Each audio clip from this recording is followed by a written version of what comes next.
ငါးဖန်သမားတွေကဇက်ကောင်ပါဆိုလဲသူလဲတင်မောသားဘဝမှာပထမတစ်ခေါက်အလိန်ခံရတယ်တင်မောပေါ်မရောက်ဘဲနဲ့ကျွန်တော်အလိန်ခံရပြီဆိုရင်ပထမဆုံးကဘာဖြစ်သွားဆိုစိတ်တက်ကြစိတ်တက်ကြတယ်ပြီးွားရင်နောက်တစ်ခေါက်အလုတ်ရပါမလားဆိုတဲ့စိုးရိမ်စိတ်ရှိအဓိကပထမတစ်ခေါက်အလိန်ခံရတယ်အလုတ်ကလည်းရှာလို့မရဖြစ်နေတဲ့အချိန်မှာအလုတ်ပေးမဲ့လူကသူတို့အတွက်ဒါကကယ်တင်ရှင်ပဲဗျာ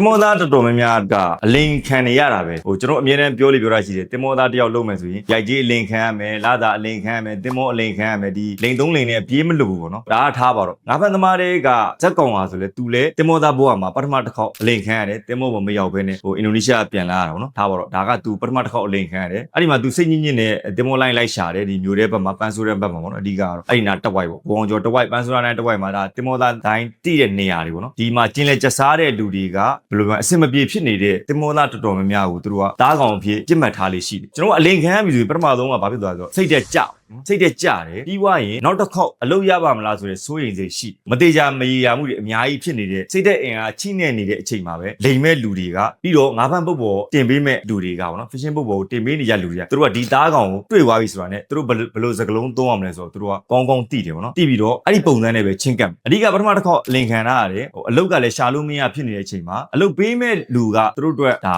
ကကယ်တင်ရှင်ပဲဗျာသူတို့ကလိမ်မဲ့လူလို့လည်းဘယ်တော့မှမထင်ဘူးတင်မောသားတွေကသူတို့ရဲ့ကယ်တင်ရှင်ပဲဆိုပြီးသူတို့ကထင်လေးထင်တာရှိတယ်အဲ့ဒီအားနေချက်ကိုပဲအတုံးချပြီးတော့လိမ်မဲ့လူတွေကလိမ်ဆက်တွေကိုခင်းကြတာနော်ဒီဇလန်းမှာလည်းဒီလိုပဲဒီငါးဖန်တင်မောပေါ်ကိုတင်မှုအတွက်ကတားကောင်သူတို့ကရှာရတယ်အဲ့တားကောင်တွေကလည်းအမြဲတမ်းသူတို့ရဲ့ကျင်းလက်ကျဆားနေရာကိုလာလေးလာတာရှိတယ်ပေါ့နော်တကူကသူတို့ကရှာတရားမလို့ပဲနဲ့လာတယ်ကြီးလိုက်ရတဲ့ဒီသူတို့ကတိတယ်သူတို့တားကောင်မှန်သူတို့ကတိလိုက်ပြီဆိုတာနဲ့သူတို့ကစပြီးလိမ်တာပေါ့နော်ဆိုတော့အဲ့ဒီပုံစံနဲ့ပဲ100မှာ99ရောက်တော့တင်မောသားတွေကအလိမ်ခံနေရတာပေါ့နော်ဆိုတော့ကျွန်တော်အမြဲတမ်းပြောတယ်အလိမ်မခံရအောင်ကြောက်စိတ်နဲ့လောပါပေါ့နော်အဲ့ဒါတွေကိုအတက်နိုင်ဆုံးထိန်းချုပ်ထားဖို့လိုအလုံးမရမှာစိုးရင်စိတ်ကြောက်စိတ်နဲ့ဒီဘက်ကရလာမဲ့လစာလောဘနဲ့အဲ့နှစ်ခုကြားထဲမှာမထိန်ချုပ်နိုင်တော့အလိန်ခံရဖို့ရှိတယ်ပေါ့နော်အဲ့ဒီပုံစံနဲ့ပဲဒီဇက်ကောင်ကငါးဖန်တင်မောပေါ်ကိုရောက်သွားတဲ့သဘောမှာရှိပြီးွားရင်ဒီငါးဖန်တင်မောကကျွန်တော်တို့ဒီတင်မောကြီးတွေတောင်မှဗျာတရားဥပဒေအတိုင်းလုတ်ချင်တဲ့အခါမှာလုတ်ရတာမျိုးရှိတယ်ဒါအချင်းဒီအကြောင်းရောက်ပေါ့နော်အဲ့လိုမျိုးငါးဖန်တင်မောမှာကြတော့ပိုဆိုးရတယ်အဲ့ချိန်နဲ့ချိန်မှာအိပ်ရမယ်စားခြင်းနဲ့ချိန်မှာစားရမယ်တခါလေမစားရမျိုးတွေလည်းရှိ